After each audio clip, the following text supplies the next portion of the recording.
అందంగా కనిపించాలన్నా, అందాన్ని ఎన్హాన్స్ చేయాలన్నా, అకేషన్ని సక్సెస్ చేయాలన్నా కూడా మంచి కాస్ట్యూమ్ చాలా అవసరం. అందుకే ఈ కలరే ఉండాలి, ఆ డిజైనే కావాలి, అలాంటి ఫ్యాబ్రికే కావాలని పట్టుబడుతుంటాం.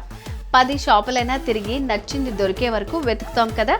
అయితే మీ అకేషన్ ఏదైనా, పార్టీ ఇంకేదైనా, పండగ ఫంక్షన్ ఏదైనా సరే షాపింగ్ మాత్రం వారాహి సిల్క్స్లోనే చేయండి. ఎందుకంటే ఈవెంట్ ట్రెడిషన్ అయితే ట్రెడిషన్ సారీస్, ట్రెండీ ఈవెంట్ అయితే ట్రెండీ కలెక్షన్స్ మీకోసం సిద్ధంగా ఉంటాయి. ఫ్యాబ్రిక్ దగ్గర నుంచి ఆన్లైన్ పర్చేస్ వరకు అన్ని వారాహి సిల్క్స్ వాళ్ళు మీకు 1కి 10 ఆప్షన్స్ చూపిస్తారు. మీ సాటిస్ఫాక్షన్కి ఇంపార్టెన్స్ ఇస్తారు. శారీస్తో పాటు ఒక గొప్ప ఎక్స్పీరియన్స్ని పొందేలాగా ట్రీట్ చేస్తారు. వారాహి సిల్క్స్ అంటే ట్రెడిషన్, ట్రెండీ శారీ కలెక్షన్ కలబోత. అందుకే సాంప్రదాయానికి సౌందర్యానికి వారధి అనే ట్యాగ్ లైన్ పెట్టారు. మరి వెళ్ళండి, జూబ్లీ హిల్స్ కూకట్పల్లిలో ఉన్న వారాహి సిల్క్స్ లో షాపింగ్ చేయండి. మీ హ్యాపీనెస్ ని మరింత హ్యాపీగా మార్చుకోండి.